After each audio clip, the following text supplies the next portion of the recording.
Bonjour à tous, heureuse de vous retrouver sur l'œil d'Abrasso Média dans cette grande édition d'actualité. Au sommaire de ce journal, les obsèques du Premier ministre Amadou Gon Coulibaly ont eu lieu le vendredi 17 juillet dernier à Korogo.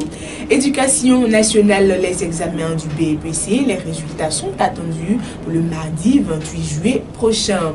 Et enfin, Covid-19, le président du Sénat, Jano Aoussoukwadio, déclaré positif. Plus de précisions dans ce journal.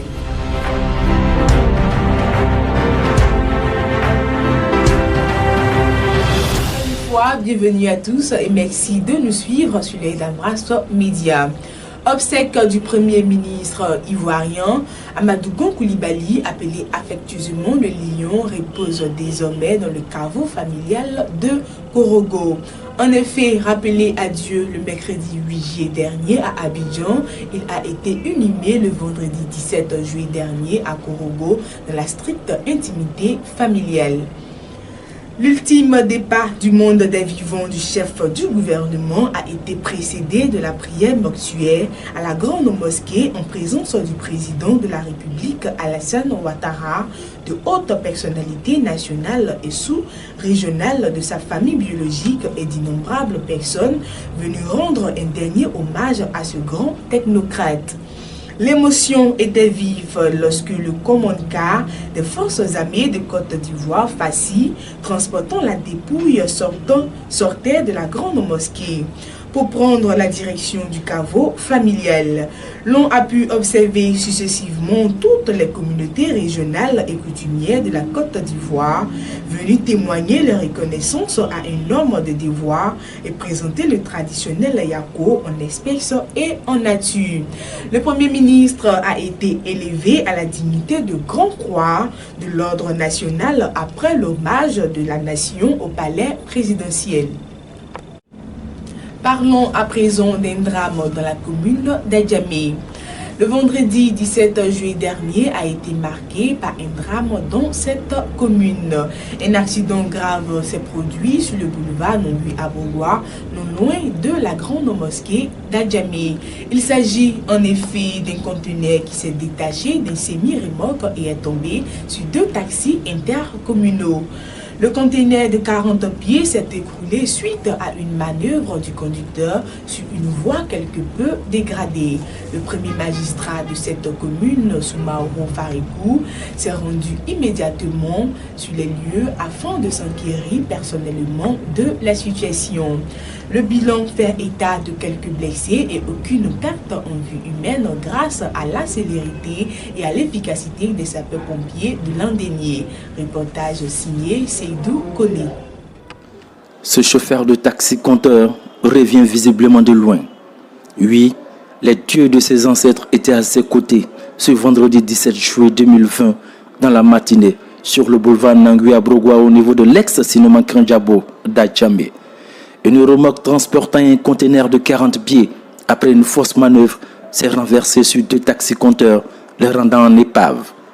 Si l'on n'a pas dénombré de pertes en vie humaine, ce drame aura des nœuds de sueur froide à plus d'un. Commissaire adjoint Soumaoro du 3e arrondissement d'Adjamé. Le conteneur qui était en train d'être convoyé a dérapé de son plateau et il est tombé sur deux taxis. Un taxi qui était en stationnement et un autre taxi qui était en circulation. Dieu merci, grâce aux sapeurs-pompiers et avec toute la dextérité, les deux personnes ont été sauvées.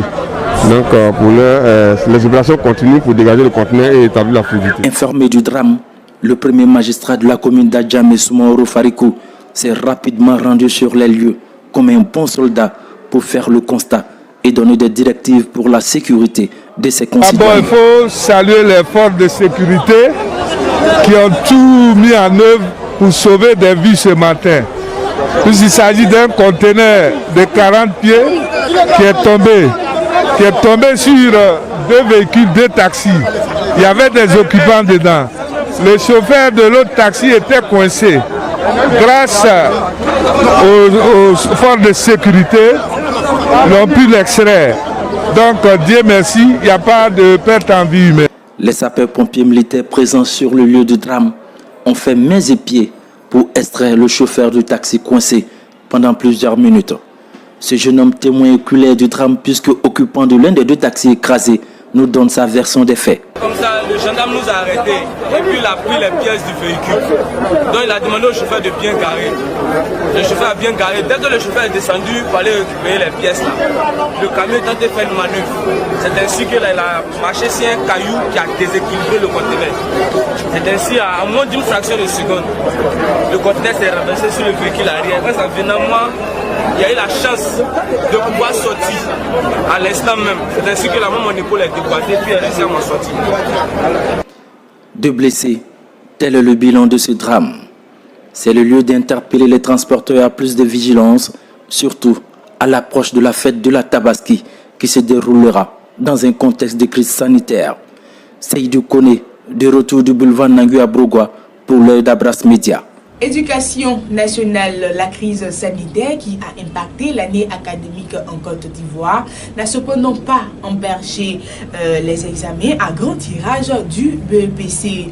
Examen qui s'est déroulé du lundi 13 au mercredi 15 juillet dernier sur toute l'étendue du territoire national avec plus de 503 472 candidats dans 799 centres.